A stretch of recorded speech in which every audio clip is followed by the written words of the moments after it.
Inch'Allah, Bismillah, walhamdulillah, wassalatu wassalamu ala rasulillah, wa ala alihi wa sahbihi wa man walahu amma ba'd.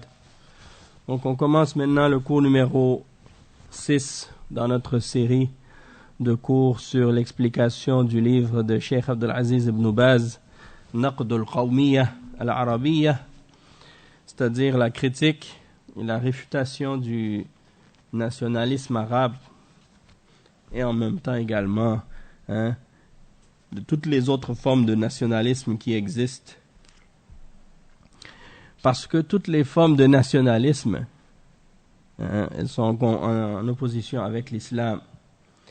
Et quand il s'agit des peuples musulmans, des différents peuples musulmans, eh bien, c'est clair que ils n'ont pas le droit de se rattacher ou de se rallier les uns avec les autres au nom du nationalisme ou au nom du tribalisme ou au nom d'une ethnie ou au nom d'une autre cause ou une autre chose qui peut diviser leur unité, que ce soit un madhab, que ce soit une tariqa, que ce soit une jama'a, que ce soit une firqa, que ce soit un parti politique, que ce soit un parti religieux, peu importe. Ils n'ont pas le droit de se diviser pour quoi que ce soit. Ils ont l'obligation et le devoir d'être un seul et unique groupe. Tous les musulmans ont le devoir d'être un seul et unique groupe et d'être tous réunis par la foi en l'islam. Et ils ne doivent pas laisser rien les diviser. Peu importe qu'est-ce que ça peut être. Et encore moins une ethnie ou une nationalité ou une citoyenneté ou peu importe qu'est-ce que ça peut être. Donc ça, c'est fondamental et c'est très très important. Des fois, dans un même pays, tu vois, des gens qui se détestent. Alors qu'ils sont musulmans, ils sont les deux du même pays. Ils ont tous les deux la même nationalité, si on veut. Et ils se détestent les uns les autres. Donc même la nationalité ou la nationalité ou le fait d'appartenir à une nation, c'est pas un garant d'harmonie et d'union ou d'être soi-disant unis. La preuve de ça, c'est que dans beaucoup de pays, il y a des gens qui se détestent. Il y a des groupes ethniques qui se détestent dans le même pays alors qu'ils ont la même nationalité. Et même parfois, qu'est-ce qui est triste, c'est que ces gens-là sont des gens qui se disent musulmans. Et parfois, tu trouves ça aussi dans d'autres pays où les gens sont des chrétiens qui se détestent entre eux. Et donc ça, c'est des choses qu'on retrouve partout dans le monde. Mais lorsque c'est des gens qui se disent musulmans, c'est quelque chose qui est grave parce que c'est quelque chose qui est en contradiction totale avec les enseignements de l'islam. Et ça, on va le voir aujourd'hui, Inch'Allah. Puisque le point auquel on est rendu, c'est le point numéro 3 dans les arguments de preuve de réfutation contre le nationalisme et les preuves de la fausseté du nationalisme et de ceux qui appellent au nationalisme. Et c'est la question de Al-Wala wal-Bara. La question de Al-Wala wal-Bara qui prouve justement que le nationalisme est quelque chose qui est en opposition totale avec les fondements de l'islam, puisque dans l'islam, le musulman, il doit aimer tous les musulmans et il doit détester les kuffars et peu importe leur origine, même s'ils sont même de leur propre famille. Donc tout ça, on va voir l'explication de ça maintenant avec les explications de Cheikh Ibn Baz, rahimahullah ta'ala.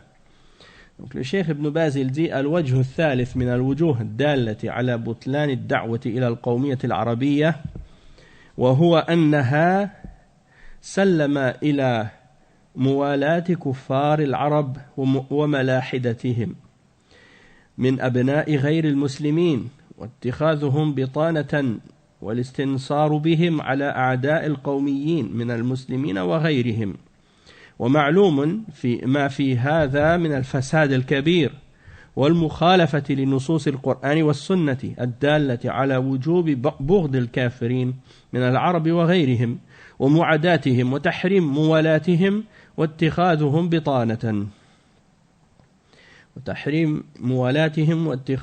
بطانة. والنصوص في هذا المعنى كثيرة، منها قوله تعالى: يا أيها الذين آمنوا لا تتخذوا اليهود والنصارى أولياء بعضهم أولياء بعض ومن يتولهم منكم فإنه منهم إن الله لا يهدي القوم الظالمين. فترى الذين في قلوبهم مرض يسارعون فيهم يقولون نخشى أن تصيبنا دائرة. سبحان الله، ما أصدق قوله وما أوضح بيانه. هؤلاء القوميون يدعون إلى التكتل حول القومية العربية، مسلمها وكافرها. يقولون نخشى أن تصيبنا دائرة، نخشى أن يعود الاستعمار إلى بلادنا، نخشى أن تسلب ثرواتنا من أيدينا أو بأيدي أعدائنا، فيوالون لأجل ذلك كل عربي من يهود ونصارى ومجوس ووثنيين وملاحدة وغيرهم تحت لواء القومية العربية، ويقولون إن نظامها لا يفرق بين عربي وعربي وإن تفرقت أديانهم. فهل هذا إلا مصادمة لكتاب الله ومخالفة لشرع الله وتعد لحدود الله وموالاة ومعاداة وحب وبغض على غير دين الله؟ فما أعظم ذلك من باطل وما أسوأه من منهج. القرآن يدعو إلى موالاة المؤمنين ومعاداة الكافرين أينما كانوا وكيفما كانوا. وشرع القومية العربية يأبى ذلك ويخالفه. قل أأنتم أعلم أم الله؟ يقول الله سبحانه: يا أيها الذين آمنوا لا تتخذوا عدوي وعدوكم أولياء تلقون إليهم بالمودة، إلى قوله تعالى: ومن يفعله منكم فقد ضل سواء السبيل. ونظام القومية يقول: كلهم أولياء مسلمهم وكافرهم. والله يقول: شرع لكم من الدين ما وصى به نوحا والذي أوحينا إليك وما وصينا به إبراهيم وموسى وعيسى أن أقيموا الدين ولا تتفرقوا فيه. ويقول سبحانه: قد كانت لكم أسوة حسنة في إبراهيم والذين معه إذ قالوا لقومهم إنا براء منكم ومما تعبدون من دون الله كفرنا بكم وبدا بيننا وبينكم العداوة والبغضاء أبدا حتى تؤمنوا بالله وحده. وقال تعالى: لا تجد قوما يؤمنون بالله واليوم الآخر يوادون من حاد الله ورسوله ولو كانوا آباءهم أو أبناءهم أو إخوانهم أو عشيرتهم. وشرع القومية، أو بعبارة أخرى شرع دعاتها، يقول: اقصوا الدين عن القومية وافصلوا الدين عن الدولة وتكتلوا حول أنفسكم وقوميتكم حتى تدركوا مصالحكم وتستردوا أمجادكم.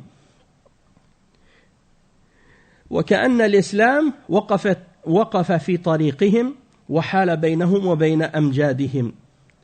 وهذا والله هو الجهل والتلبيس وعكس القضية. سبحان الله، هذا بهتان عظيم. Donc on va traduire cette partie et on continuera la suite. Le cheikh explique donc que le troisième point dans la réfutation du nationalisme arabe, et pour montrer la fausseté de cette da'wa qu'ils font, c'est de comprendre premièrement que c'est en contradiction avec al-wala ou al-bara. Et le cheikh explique que elle s'est soumise à l'idée donc de prendre pour alliés tous les kuffars du moment qu'ils sont arabes, de prendre pour alliés tous les kuffars arabes ainsi que tous les athées arabes du moment qu'ils font partie des arabes, qu'ils fassent partie des musulmans ou non, et de les prendre comme confidents, comme conseillers rapprochés et de chercher leur support et leur aide contre les ennemis des nationalismes ou des nationalistes, que ce soit des ennemis musulmans ou non musulmans. Et on sait très bien que il y a dans ça un grand désordre, une grande corruption, puisque c'est en contradiction claire et apparente avec les textes du Coran et de la Sunna qui prouvent l'obligation de détester les mécréants, qu'ils soient arabes ou non arabes, et de les détester bien entendu dans le sens religieux, de les détester pour leur kufr et leur shirk et leur contradiction avec la vérité, et leur opposition avec la vérité, et d'aller les prendre comme ennemis, et l'interdiction claire dans le Coran et dans la Sunna de les prendre pour alliés ceux qui sont des kuffars et des mushrikines, ou de les prendre comme confidents ou comme conseillers ou autres. Et le cheikh explique ici plusieurs textes dans le Coran qui confirment cette signification-là.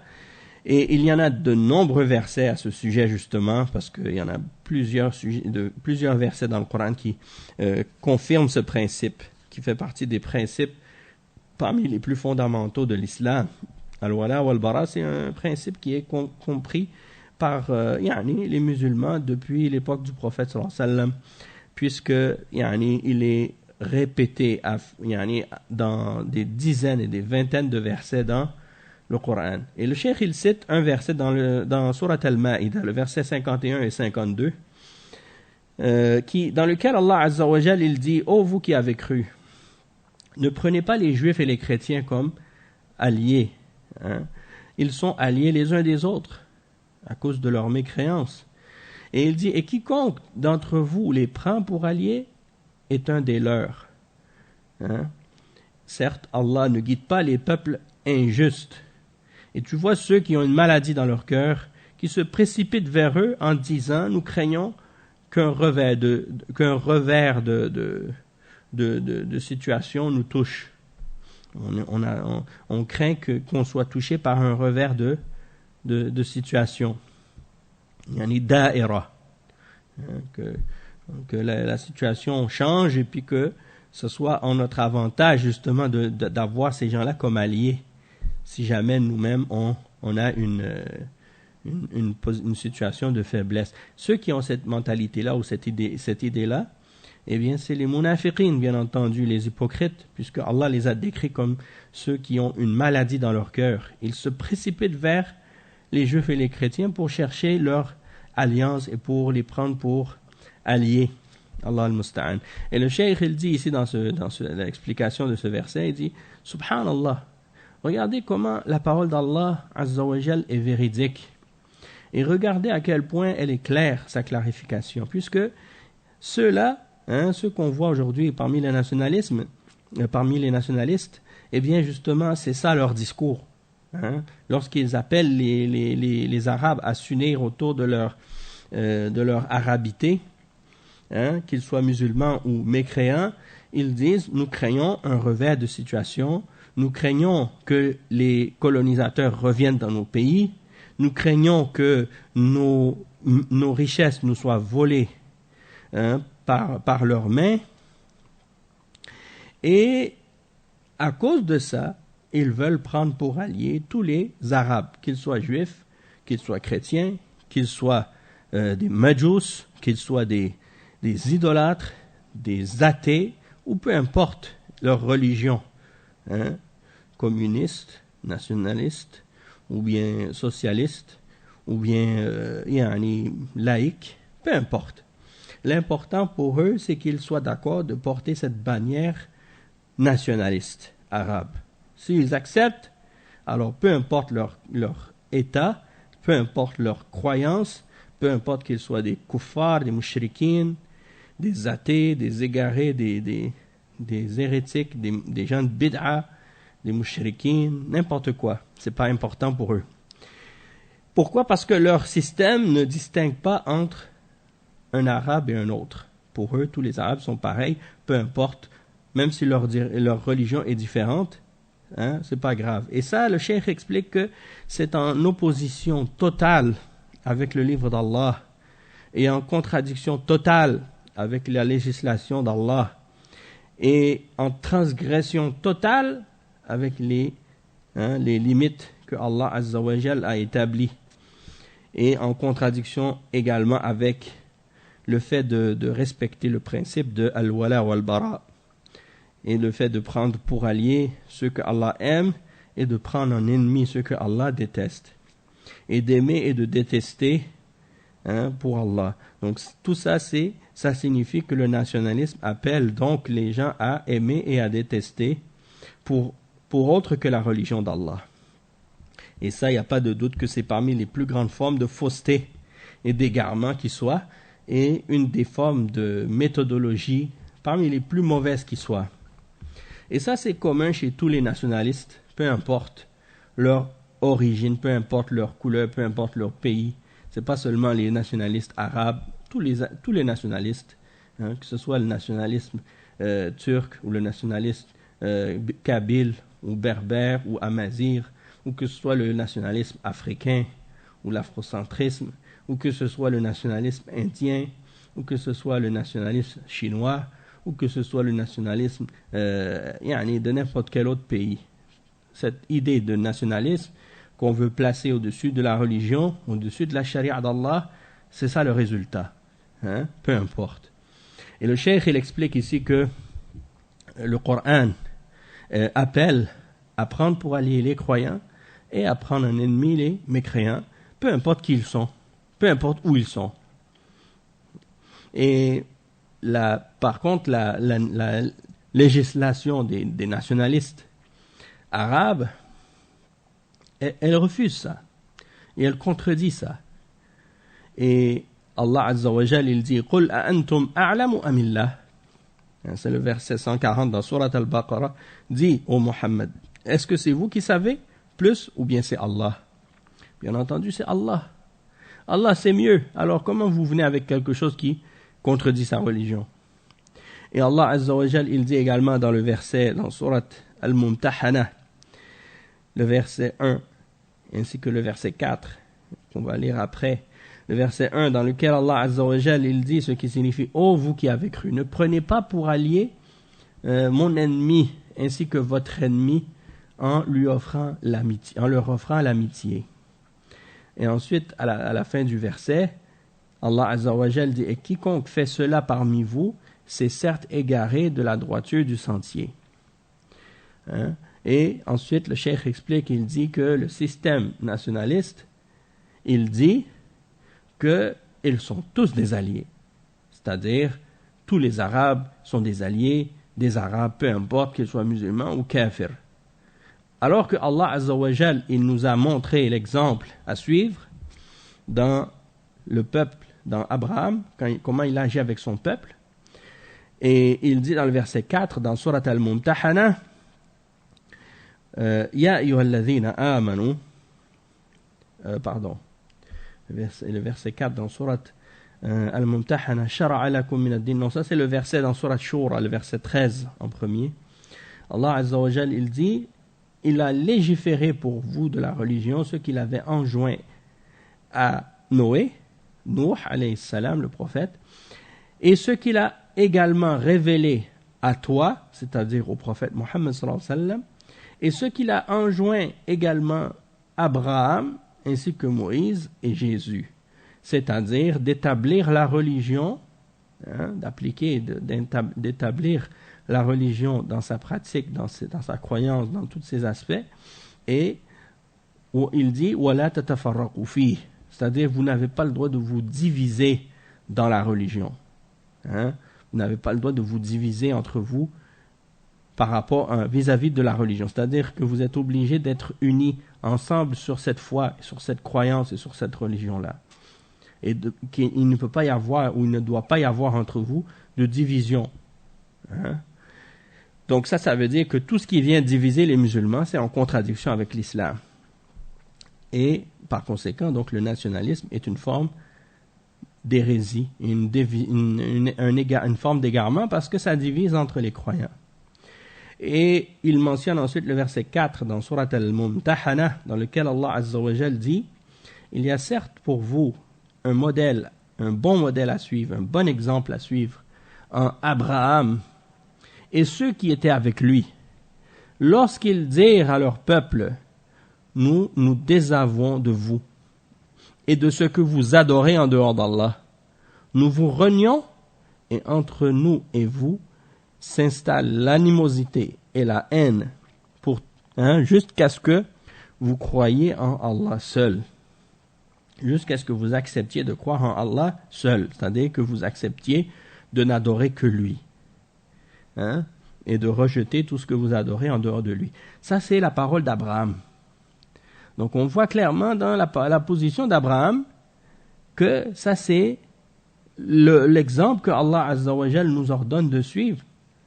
Puisqu'il nous dit au début du verset, قَدْ كَانَتْ لَكُمْ أُسْوَةٌ حَسَنَةٌ.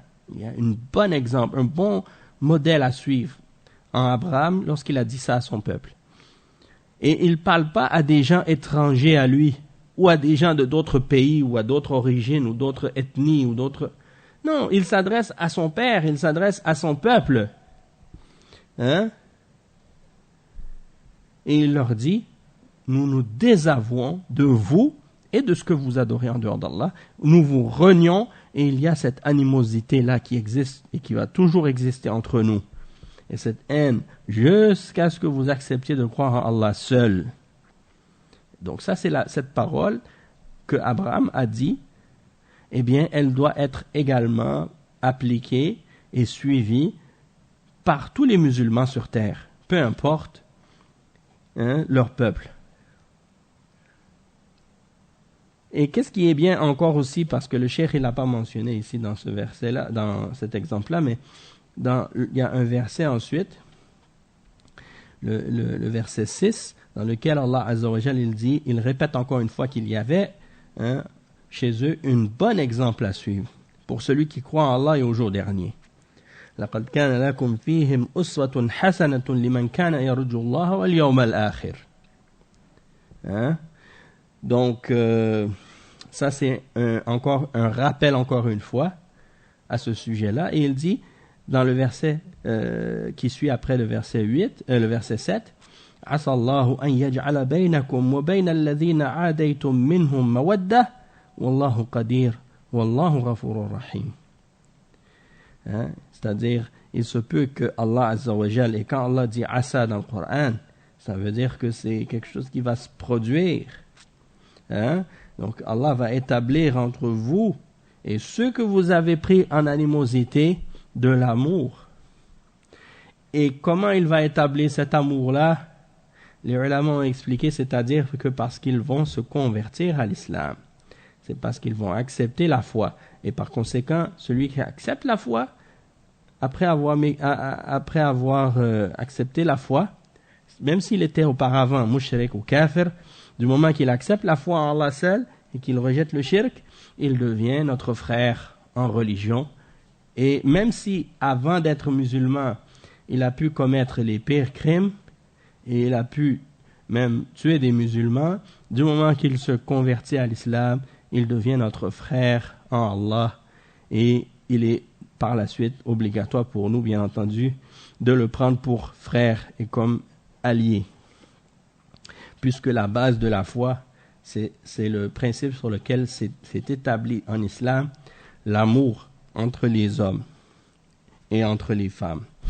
Et le cheikh, il explique, même si tu regardes dans la suite du verset, dans la continuité du verset, Allah Azza wa Jal, il dit ensuite dans Surat Al-Mumtahana, لا ينهاكم الله عن الذين لم يقاتلوكم في الدين ولم يخرجوكم من دياركم أن تبروهم وتقسطوا إليهم إن الله يحب المقسطين.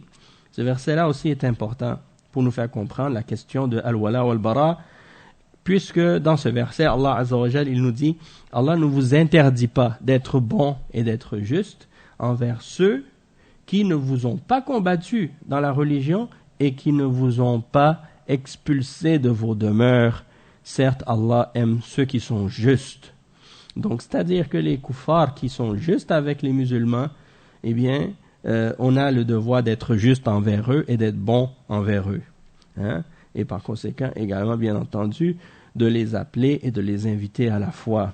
Et Allah Azza wa Jal dans le Coran aussi par rapport à al-wala wal-bara, une chose importante à clarifier, c'est que même si nos parents sont des kuffars, ils nous ordonnent quand même d'être avec eux, un bon compagnon pour eux dans la vie et de leur obéir dans tout ce qui est bien. De leur obéir dans tout ce qui est bien et de les respecter en tant que nos parents, puisque ils sont ceux qui nous ont mis au monde, comme on dit, et comme Allah Azza wa Jal, il le mentionne dans le Coran, يعني ووصينا الإنسان بوالديه حسنا وإن جاهداك على أن تشرك بي ما ليس لك به علم فلا تطعهما وصاحبهما في الدنيا معروفا. Allah Azza wa Jal, il dit, et nous avons enjoint à l'homme d'être bon envers ses parents, et s'il te force à associer avec moi quelque chose dont tu n'as aucune connaissance, alors ne leur obéis pas, mais sois un bon compagnon pour eux dans la vie d'ici-bas, c'est-à-dire agis avec eux correctement. Et ça, c'est important aussi pour comprendre que même si tes parents sont des kuffars, ça ne veut pas dire que tu dois agir mal envers eux ou que tu dois être injuste envers eux ou que tu dois leur manquer de respect, parce qu'il y a l'obligation dans l'islam pour le musulman d'être bon et d'obéir à ses parents dans le bien. Toutefois, s'il t'ordonne un péché, alors tu désobéis dans cet ordre-là, mais tu restes obéissant dans le reste. Et également, de façon générale, même si tu dis que les kuffars, on les déteste pour Allah parce qu'ils détestent la vérité ou parce qu'ils rejettent la vérité, n'empêche qu'on doit être bon et juste avec eux, et on n'a pas le droit de faire de l'injustice ou du tort aux kuffars, même si on les déteste. Même si on les déteste pour Allah et pour la religion. Parce que c'est une haine religieuse et non pas une haine pour la dunya ou pour les intérêts matériels. C'est une haine qui est basée sur la foi. D'accord? Et cette foi, si ces gens-là l'acceptent, eh bien, cette haine, elle disparaît automatiquement. Elle doit s'en aller. Elle est remplacée par de l'amour.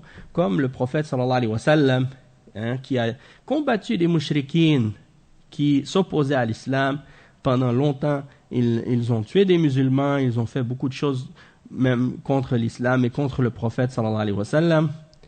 Et finalement, lorsqu'ils se sont convertis à l'islam, le prophète sallallahu alayhi wa sallam leur a jamais demandé des comptes pour le mal qu'ils ont fait avant l'islam, et il ne leur en a pas voulu. Et il ne s'est pas vengé non plus de qu'est-ce qu'ils avaient fait avant. Tout ça s'est effacé.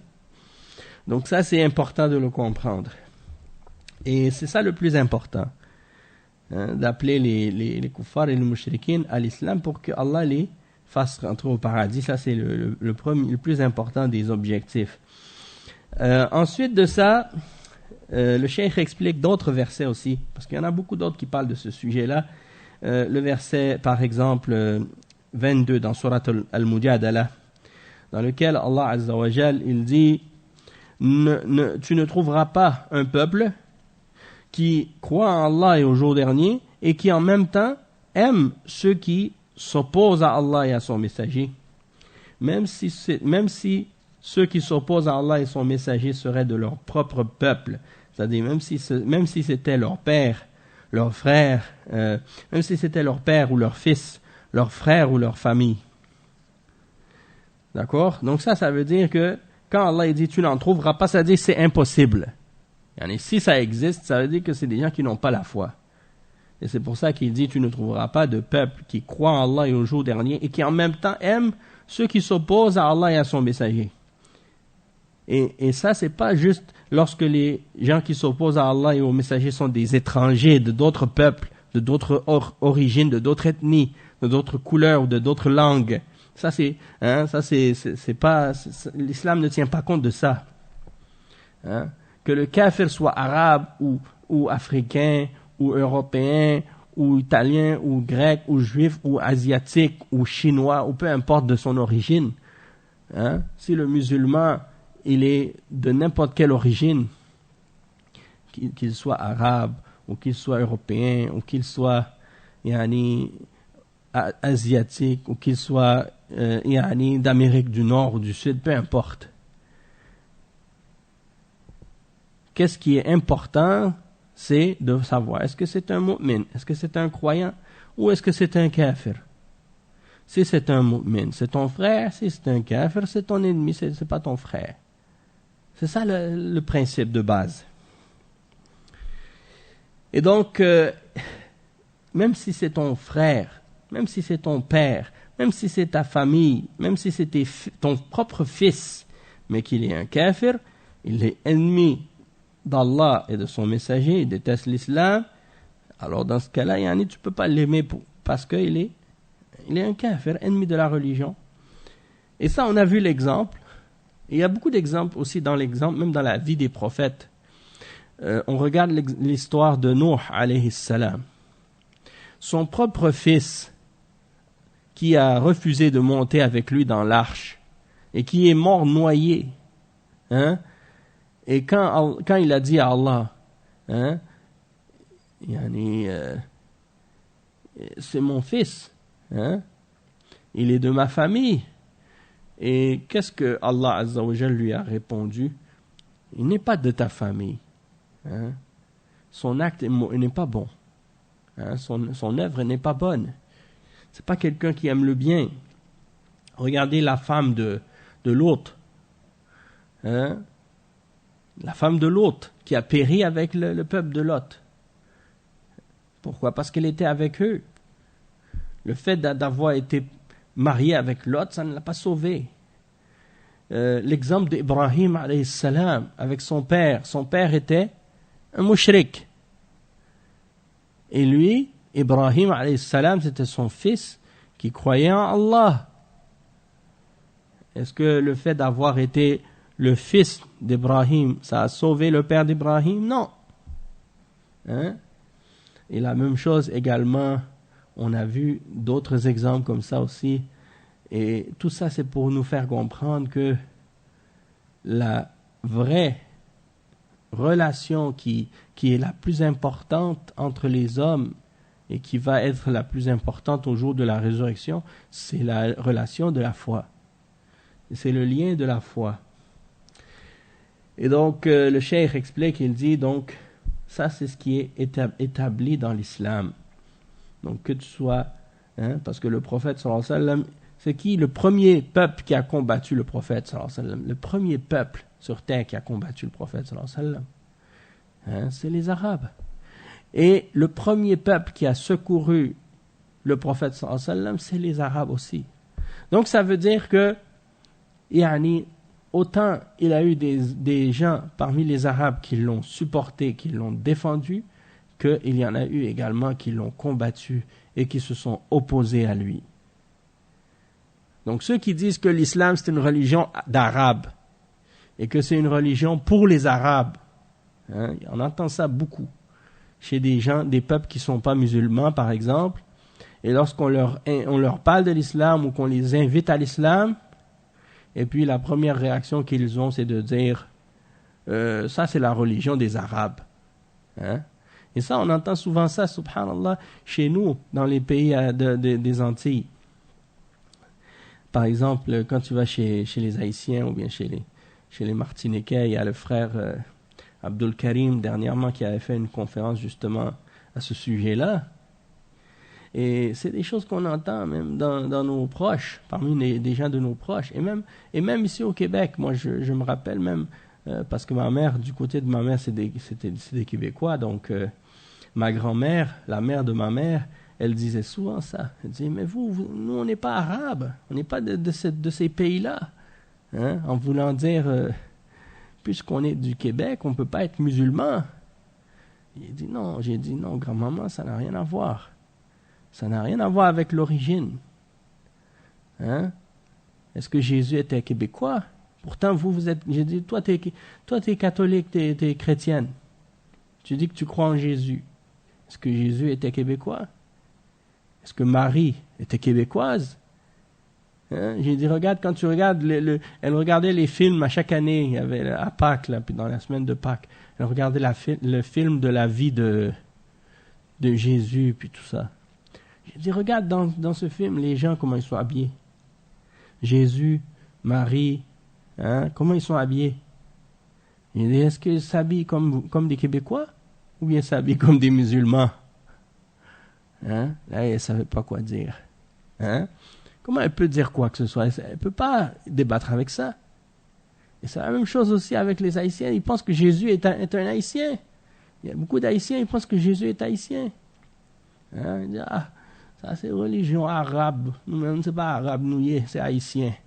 On est des Haïtiens, on ne veut pas accepter la religion des Arabes. J'ai dit quoi? J'ai dit, vous acceptez la religion de Jésus, et Jésus n'était pas haïtien, pourquoi vous acceptez pas la religion des Arabes? Déjà l'ethnie de Jésus, si on regarde par rapport à l'origine ethnique, eh bien l'ethnie de laquelle Jésus appartient est beaucoup plus proche de celle des Arabes que de la vôtre, que de votre culture. Et déjà même la culture des Hébreux à l'époque ou des fils d'Israël, il y a beaucoup de ressemblances, beaucoup de choses en commun. Déjà Ibrahim alayhi salam, son fils Ismaïl s'est marié avec des Arabes. Hein?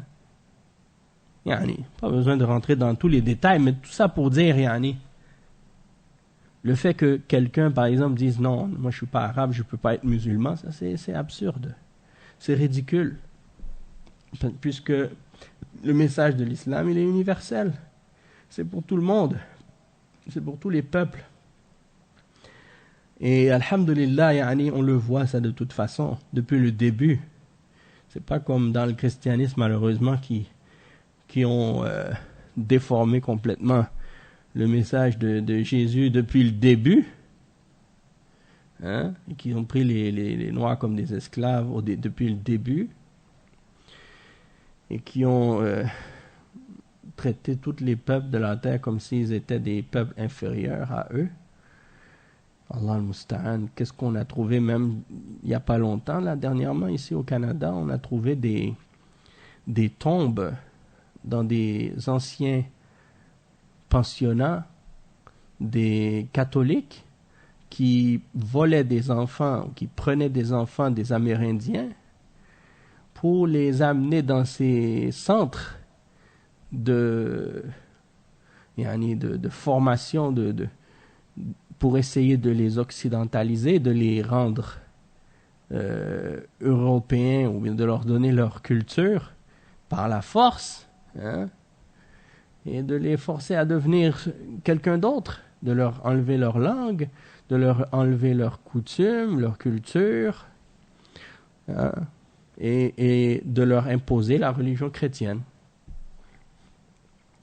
Alors, quand ça marchait pas, ils les tuaient, ils les agressaient, ils leur faisaient toutes sortes d'injustices. Et là, dernièrement, ils ont trouvé, je pense, plus que jusqu'à date, presque 900 et quelques tombes d'enfants. Subhanallah. Et ils continuent, là, ils sont en train d'en chercher, ils vont en trouver beaucoup d'autres. Donc tout ça pour montrer à quel point yani, cette culture occidentale, chrétienne, judéo-chrétienne, elle a fait beaucoup de tort dans le monde entier et beaucoup d'injustices.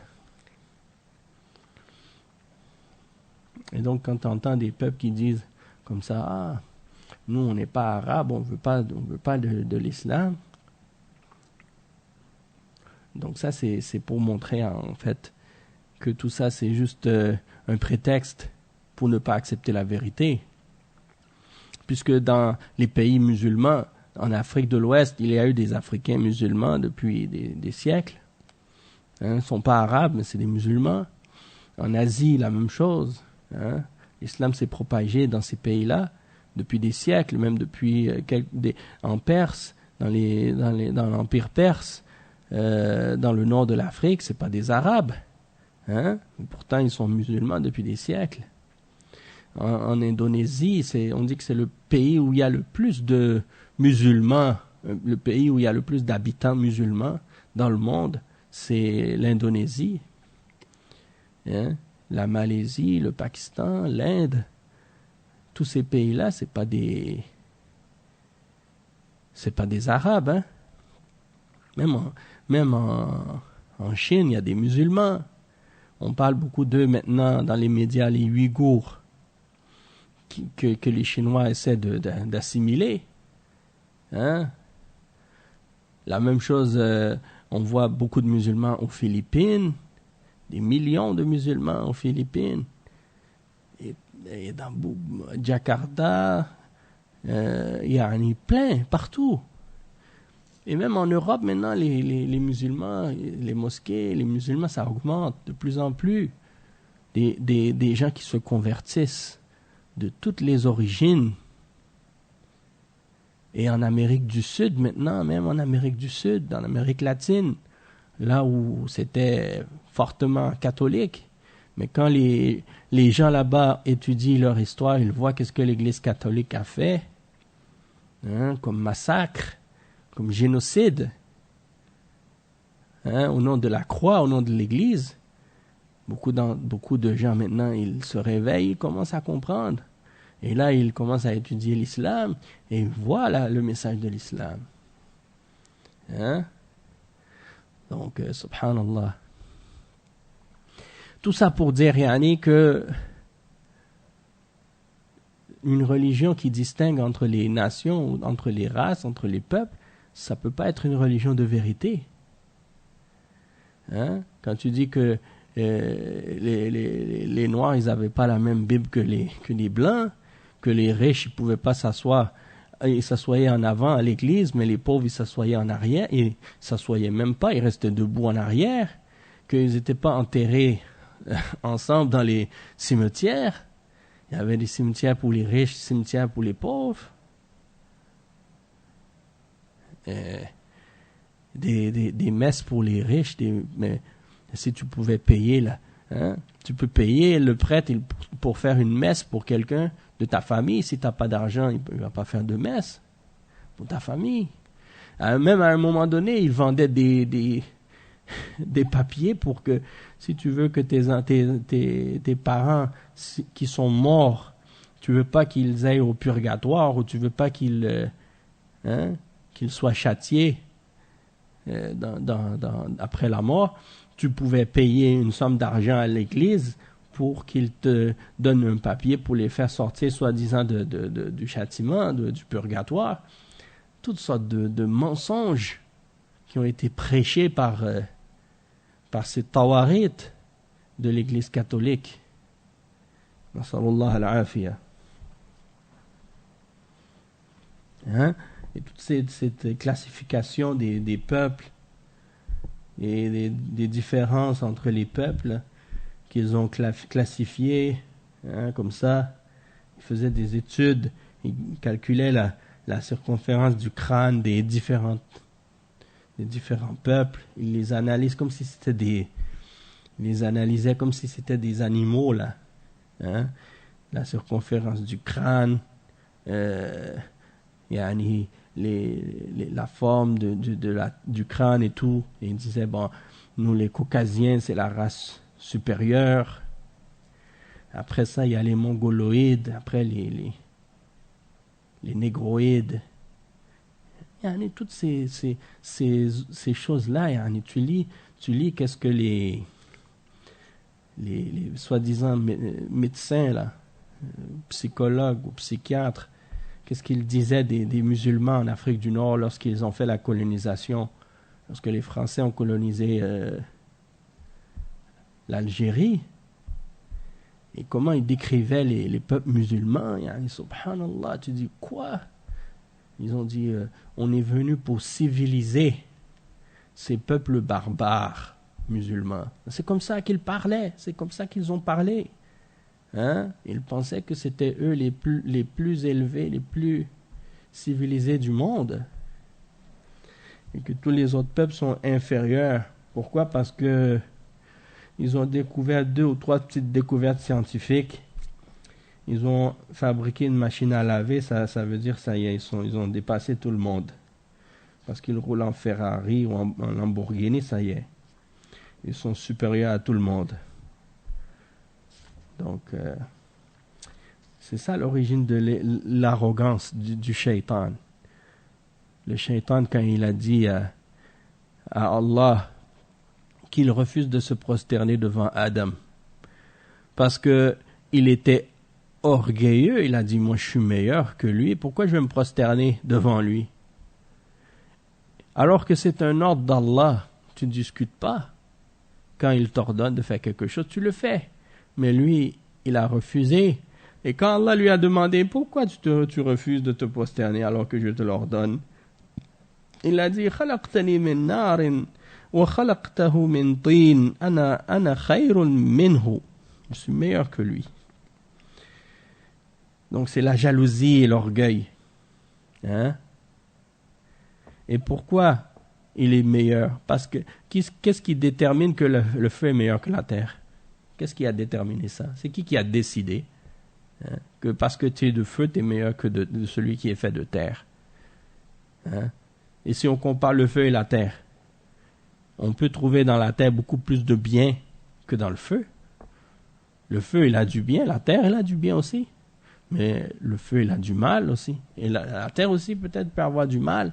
Mais qu'est-ce qui détermine qui est meilleur que qui? C'est Allah Azza wa Jal qui sait. Mais tout ça, c'est comment les gens, des fois, quand ils essaient de se baser sur leur raison et qui préfèrent suivre leur passion plutôt que de se soumettre à Allah. Le résultat, c'est ça. Hein? Donc, à cause de leur orgueil, c'est ça. Aujourd'hui, il y a des gens comme ça, comme Iblis. Il dit, moi non, je suis meilleur que les Noirs, je suis meilleur que les Blancs, je suis meilleur que les autres peuples. Hein? Je suis supérieur aux autres. Allah al-Musta'an. Alors que tout ça, c'est de l'orgueil. Hein? Il y a personne. Hein? Il y a personne qui est nationaliste, excepté qu'il n'a pas l'orgueil par rapport aux autres peuples. Il suit la voie du shaitan et du iblis. Ça, c'est certain. Et les ulama de l'islam, ils ont dit, la seule chose, si tu défends ton peuple ou ton pays, parce que c'est un pays musulman, et que tu veux préserver la religion d'Allah dans ce pays-là, donc tu combats pour que les mosquées ne soient pas détruites, et pour que l'adoration d'Allah reste et qu'elle soit établie, ça c'est permis. Mais si tu combats juste au nom du drapeau ou juste pour une nation, ça vaut rien ça. Et celui qui meurt pour ça, il n'est pas shahid, il n'est pas martyr. Hein? Tu te bats pour ton drapeau, t'es pas shahid si tu meurs. Le djihad ou le combat qui est vraiment dans le sentier d'Allah, c'est lorsque tu combats pour que la parole d'Allah soit la plus haute. Ça, c'est fisabilillah. Et là, à ce moment-là, oui. À ce moment-là, oui, tu vas dire oui. Tu es martyr si tu meurs. Donc, c'est très important de comprendre ces petites nuances-là. Parce que beaucoup de gens, malheureusement, ils s'égarent dans ces questions-là. Heureusement que, alhamdulillah, Allah il nous a clarifié la religion et qu'il nous a envoyé des ulama, il nous a fait en sorte qu'on ait des ulama qui nous clarifient cette religion-là pour qu'on puisse être bien guidé par sa grâce. Et donc le cheikh il explique, il dit que dans la législation des nationalistes et des prêcheurs qui appellent au nationalisme, eux, ils disent quoi aux gens? Ils disent il faut mettre la religion à l'écart. Il faut exclure la religion du nationalisme. Hein? Au début, par exemple, au Québec ici, il y avait toujours une forme de nationalisme entre les Anglais puis les Français. Mais au début, c'était relié à la religion, parce que les Français étaient catholiques et les Anglais étaient protestants.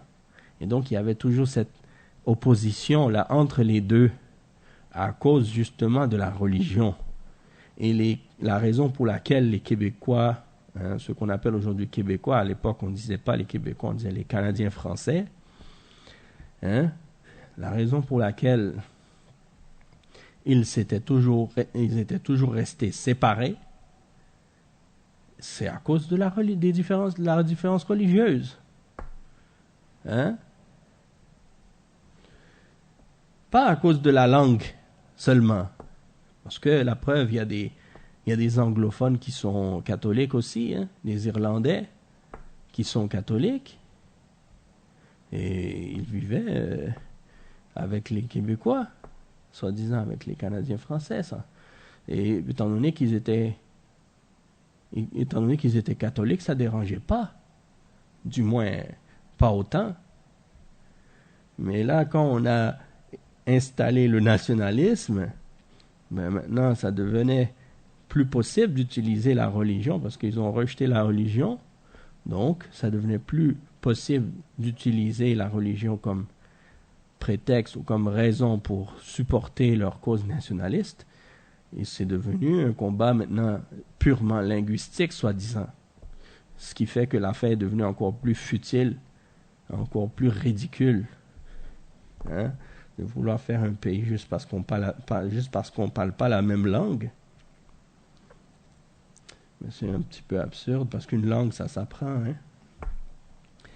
Ala kulli hal. Le cheikh, il dit, donc ils ont dit, les nationalistes arabes, ils ont dit, et les autres, il faut exclure la religion. Et ils ont dit après, il faut exclure la religion de l'État et de la politique. Et il faut que on se réunisse autour de nous-mêmes et de notre nationalité. Hein, pour qu'on puisse gagner et retrouver nos intérêts et retrouver notre gloire. Hein? Comme si l'islam était dans leur chemin et les empêchait d'arriver à leur objectif et de retrouver leur gloire. Et ça, il n'y a pas de doute, comme le cheikh il le dit, que ça fait partie de l'ignorance et de la tromperie. Et c'est d'inverser le problème. Et c'est un grand blasphème. Hein? Allah al-Musta'an. Et donc le cheikh il dit والآيات الدالة على وجوب موالاة المؤمنين ومعاداة الكافرين والتحذير من توليهم كثيرة لا تخفى على أهل القرآن فلا ينبغي أن نطيل ذكرها وكيف يجوز في عقل عاقل أن يكون أبو جهل وأبو لهب وعقبة ابن أبي معيط وعقبة ابن أبي معيط والنضر بن الحارث وأضرابهم من صناديد الكفار في عهد النبي صلى الله عليه وسلم وبعده إلى يومنا هذا إخوانا وأولياء لأبي بكر وعمر وعثمان وعلي وسائر الصحابة ومن سلك سبيلهم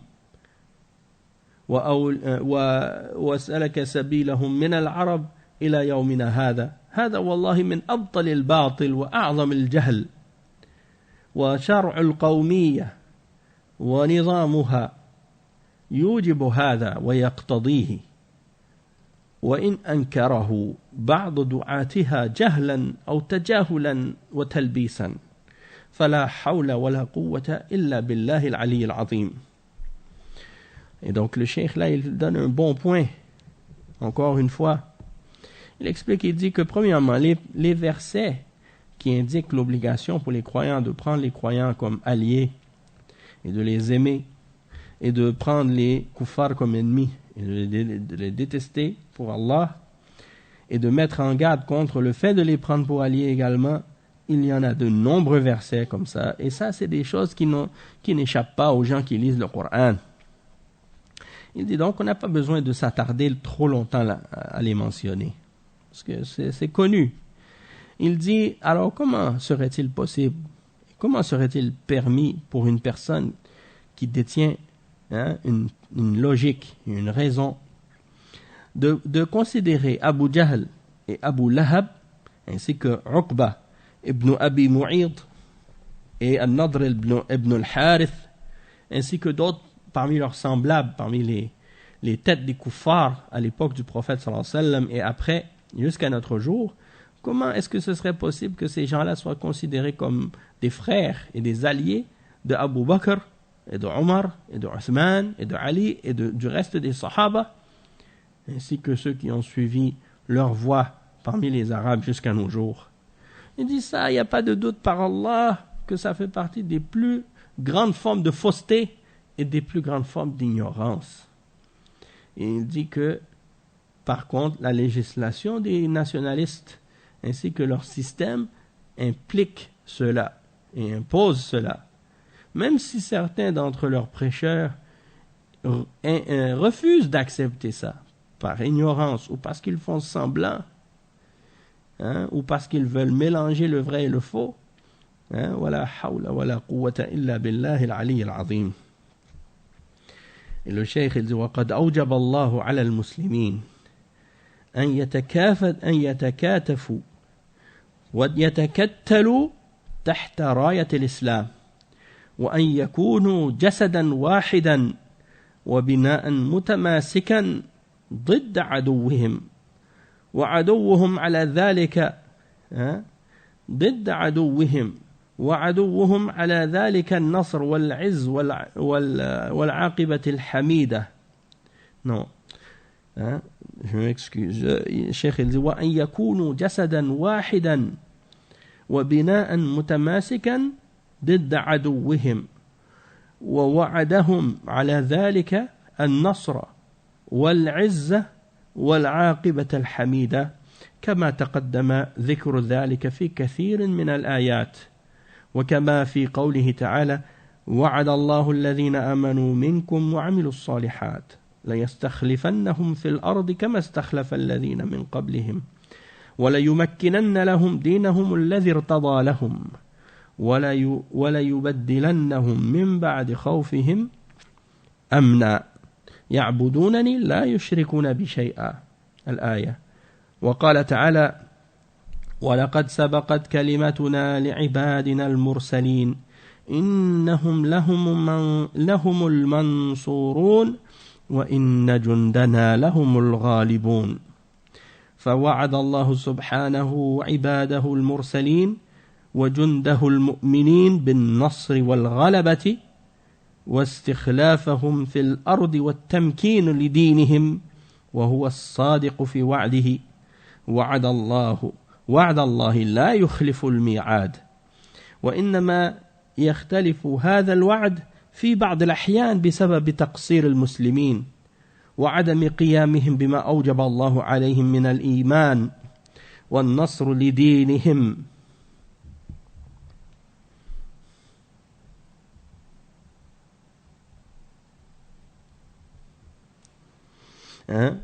كما هو الواقع فالذنب ذنبنا لا ذنب الإسلام فالذنب ذنبنا لا ذنب الإسلام والمصيبة حصلت بما كسبت أيدينا من الخطايا كما قال تعالى وما أصابكم من مصيبة فبما كسبت أيديكم ويعفو عن كثير.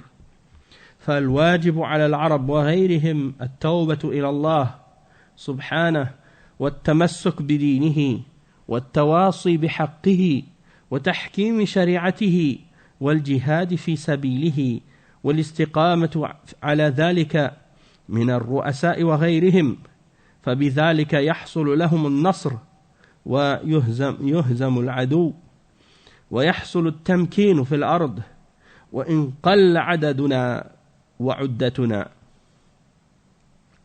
ولا ريب أن من أهم الواجبات الإيمانية أخذ الحذر من عدونا وأن نعد له ما نستطيع من القوة وذلك من تمام الإيمان ومن الأخذ بالأسباب التي يتعين الأخذ بها ولا يجوز إهمالها كما في قوله تعالى يا أيها الذين آمنوا خذوا حذركم وقوله تعالى وأعدوا لهم ما استطعتم من قوة وليس للمسلمين أن يوالوا الكافرين وأن يستعينوا بهم إلى آخره. Donc on va traduire ce dernier paragraphe et puis on s'arrête pour aujourd'hui à ceci, Inch'Allah. Le cheikh explique que Allah Azza wa Jal a rendu obligatoire pour les musulmans de s'unir sous la bannière de l'islam et d'être un seul corps et d'être une seule construction qui se tient et que se supporte, chaque partie supporte l'autre contre leur ennemi. Et Allah Azza wa Jal leur a promis, s'ils font cela, la victoire, la puissance et la bonne conclusion. Comme cela a été mentionné dans plusieurs des versets qu'on a déjà cités, et entre autres le verset dans Surat An-Nur, le verset 55, dans lequel Allah Azza wa Jal dit ce qui signifie, et certes Allah a promis à ceux d'entre vous qui ont cru et qui ont fait les bonnes œuvres, qu'ils allaient leur donner la succession sur la terre, comme il l'a donné à ceux qui étaient avant eux, et qu'il allait leur donner le pouvoir, ou il allait donner la stabilité à leur religion qu'il a agréée pour eux, et qu'il allait leur changer leur situation de crainte en situation de sécurité. Et la condition, c'est qu'il m'adore moi seul et qu'il n'associe rien avec moi. Et ça, c'est un verset clair. Et le verset dans Surat As-Saffat, le verset 171, dans lequel Allah Azza wa Jal dit ce qui signifie, certes, notre parole a précédé pour nos serviteurs parmi les messagers qu'ils seront les victorieux et que nos armées seront celles qui auront le dessus. Donc Allah, le cheikh dit, Allah Azza wa Jal a donc promis la victoire à ses serviteurs messagers et à ses armées de croyants. Il leur a promis la victoire et d'avoir le dessus sur les ennemis et de leur donner la succession sur la terre ainsi que la stabilité dans leur religion. Et ça, c'est une promesse qui est véridique de la part d'Allah, comme il le dit dans le verset dans Surat Shura, le Surat Az-Zumar, le verset 20. Il dit la promesse d'Allah, Allah ne manque pas à sa promesse. Mais parfois, la promesse peut être, c'est-à-dire la promesse peut venir plus tard. C'est-à-dire la promesse d'Allah et son exécution peut être retardée à cause de certaines situations et certains manquements des musulmans. C'est-à-dire que lorsque les musulmans n'ont pas respecté leur part de l'engagement envers Allah et n'ont pas appliqué les obligations de la foi qui sont sur eux, justement de venir au secours de l'islam, comme c'est le cas aujourd'hui, eh bien, c'est une des causes pour lesquelles Allah Azza wa Jal retarde la victoire, puisque on n'a pas fait les causes nécessaires pour obtenir cette victoire, et on n'a pas non plus, et on ne s'est pas écarté non plus des causes de notre faiblesse. Et donc le péché, c'est notre péché à nous et non pas le péché de l'islam. Et c'est la faute à nous et non pas la faute de l'islam si on est faible. Et le malheur qui nous arrive, c'est à cause de ce que nos mains ont acquise comme péché.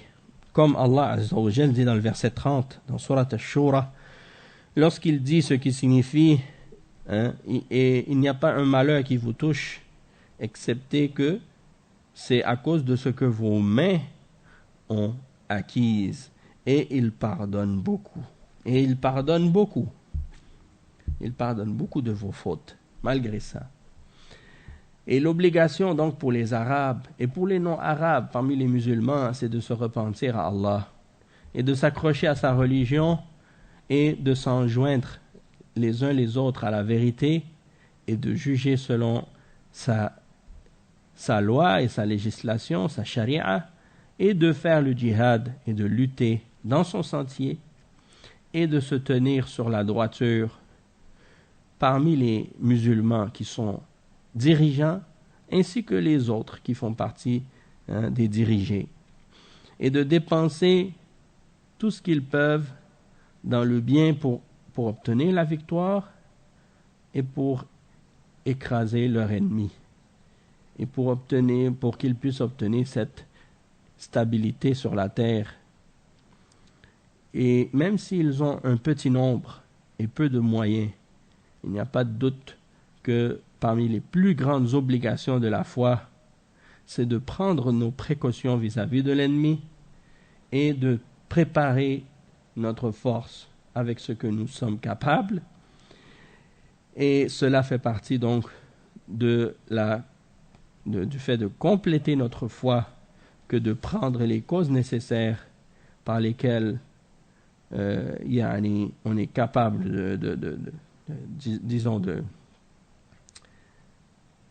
de prendre les moyens qu'on est capable pour arriver à ça. Et il dit, il n'est pas permis pour nous d'avoir de la négligence à ce sujet-là, puisque Allah Azza wa Jal, il dit dans le verset 71 dans Surat An-Nisa, ô vous qui avez cru, il dit ce qui signifie, ô vous qui avez cru, prenez vos précautions.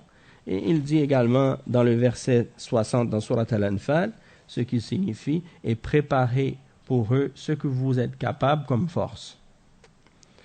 D'accord? Donc c'est bien entendu des paroles qui s'adressent ici aux responsables des musulmans, bien entendu les chefs d'État dans les pays musulmans qui ont cette responsabilité-là, et que Allah Azza wa Jal les aide et les guide et leur donne leur droiture pour qu'ils puissent préserver la religion des peuples musulmans et de les garder sur la guidance et sur la foi, et de prendre tous les moyens nécessaires justement pour établir cette religion dans le monde.